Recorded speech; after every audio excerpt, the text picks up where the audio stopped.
Hello, everyone. Welcome to the Newsbrowse News broadcast. Metro.co.uk reports that a small plane tragically crashed into a building in the bustling city center of Belo Horizonte, Brazil, resulting in the deaths of the pilot and one passenger. The other 3 occupants aboard the aircraft sustained serious injuries. Fortunately, no one inside the low-rise building was harmed in the incident. The plane had departed from Pampulha Airport, and the pilot had informed the control tower of experiencing problems shortly after takeoff. According to Lieutenant Raul of the fire department, the aircraft struck the stairwell between the 3rd and 4th floors, which prevented it from directly hitting occupied residential apartments. One resident inside the building described the scene, thinking the world had ended amidst darkness, debris, and a strong fuel smell. Both the Center for Investigation and Prevention of Aeronautical Accidents, SNIPA, and the Civil Police from Minas Gerais, PCMG, have launched investigations to determine the cause of the crash. Al Jazeera reports that Iran claims its navy forced a U.S. warship to turn back from the Strait of Hormuz. However, Washington has denied that any clash occurred. The conflicting narratives emerge amidst heightened tensions in the crucial waterway. The report comes after U.S. President Donald Trump announced Project Freedom, an initiative he described as a humanitarian effort aimed at freeing stranded ships. The opposing claims highlight the ongoing friction between Iran and the United States, particularly concerning maritime activity in the Strait of Hormuz, a vital choke point for global oil supply. Armenia.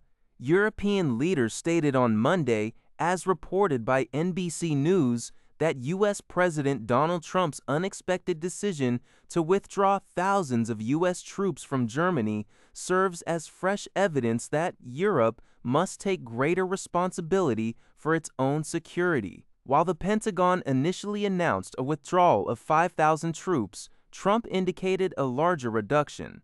The decision, which caught NATO off guard, stems from an escalating dispute with German Chancellor Friedrich Merz over the U.S.-Israeli war on Iran and Trump's frustration with European allies' reluctance to engage in the Middle East conflict. Leaders like Norwegian Prime Minister Jonas Gahr Støre and EU Foreign Policy Chief Kaja Kallas acknowledged the need for Europe to strengthen its defense capabilities. NATO Secretary General Mark Rutte noted U.S. disappointment over European support for the Iran war, with France, Spain, and the UK refusing to grant U.S. forces full access to their bases for operations against Iran.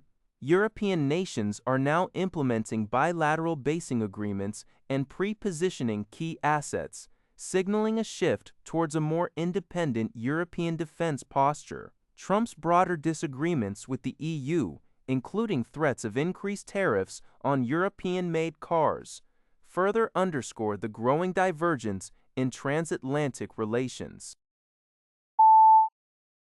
In a tragic incident in central Leipzig, Germany, a car plowed into a group of pedestrians, resulting in the deaths of 2 people and injuries to several others.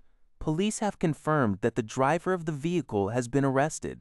The incident occurred on a street leading into a central shopping area. Further details on the driver's motive are expected as investigations continue. Al Jazeera provided this report. Russian soldiers on the Lyman front in Ukraine are reportedly suffering from severe starvation, with some units going without food for 4 consecutive days. According to Ukraine's military intelligence agency, intercepted communications indicate that commanders are indifferent to the dire conditions, leading to deaths from hunger among the troops. The intelligence suggests that a potential outcome for many Russian soldiers is death in the trenches, and that surrender may be their only recourse. The report from Daily Express US highlights these claims, which were revealed through intercepted communications from Russia's 169th Separate Motor Rifle Brigade of the 25th Army. This dire situation underscores the significant logistical and morale challenges facing Russian forces in the conflict. That's all for this video. Thank you for watching. See you in the next video.